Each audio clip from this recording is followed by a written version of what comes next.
perspective there and leave it at that. Viewers, we now move on. The hepatitis B vaccine for newborns is facing new scrutiny in the United States as experts appointed by Health Secretary Robert F. Kennedy Jr. prepare to review the long-standing recommendation. The committee, which is reshaped under the Trump administration, is set to meet in Atlanta to revisit infant vaccination guidelines, despite strong pushback from many doctors. Kennedy has launched a broad re-examination of multiple vaccines, including those used safely for decades. His stance, rooted in the long-standing anti-vaccine rhetoric, is raising serious concerns across the medical community.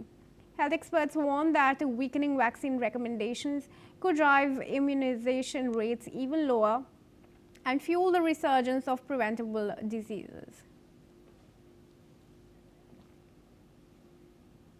Moving on, viewers, U.S. employers announced a sharp drop in planned layoffs in November, but hiring intentions still remain weak.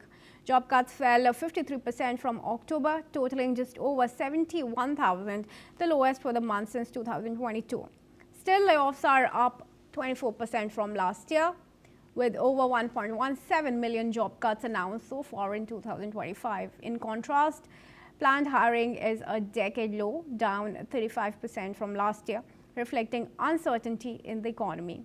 Analysts cite tariffs, slowing demand, reduced immigration, and AI integration as factors weighing on the labor market. Telecom, tech, and meat processing firms led layoffs last month, while AI accounted for just over 6,000 job cuts in November.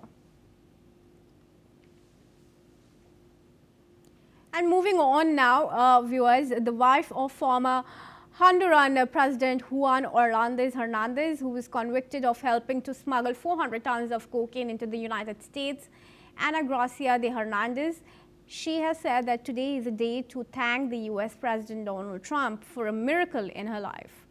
Let's listen to what she had to say. Y finalmente, así es, hoy el mundo sabe, desde el hombre más informado del mundo, el presidente Donald Trump, que lo que se hizo contra Juan Orlando fue un acto de injusticia por un gobierno del expresidente Biden, y él ha puesto un remedio a eso a través de este perdón completo y total a los otros temas. Pero hoy es un día para darle gracias a Dios, al pueblo hondureño y al presidente Donald Trump por lo que yo considero es un milagro en nuestras vidas, la libertad de Juan Orlando. However, the results have flipped in the contested Honduran presidential election as conservative candidate Nasri Afura has taken a slight lead over the centrist Salvador Nasrallah with 84.4% of votes counted till now. The National Party's Asfura held 40.05%, about 88,000 votes ahead of Liberal Party's Nasrallah, who had 39.75%, while Rishi Moncada of the ruling leftist Libre Party remained behind in the third place. Meanwhile, Nasrallah has said that the results will take few days, so he asked people to remain calm and patient. The Honduran presidency is decided in a single round as the candidate with the most votes wins, even if the margin is narrow or they fall short of an absolute majority. And moving on now, the United Kingdom and Norway have signed a defense pact to jointly operate a fleet hunting Russian submarines in the North Atlantic. The agreement, known as the Lunar House Pact, aims to protect critical undersea cables and pipelines vital for Britain's communications, electricity, and gas networks. At least 13 anti-submarine ships from both countries, including 5 Norwegian vessels, will patrol waters between Greenland, Iceland, and the United Kingdom. Royal Marines will also train in Norway for extreme cold weather operations.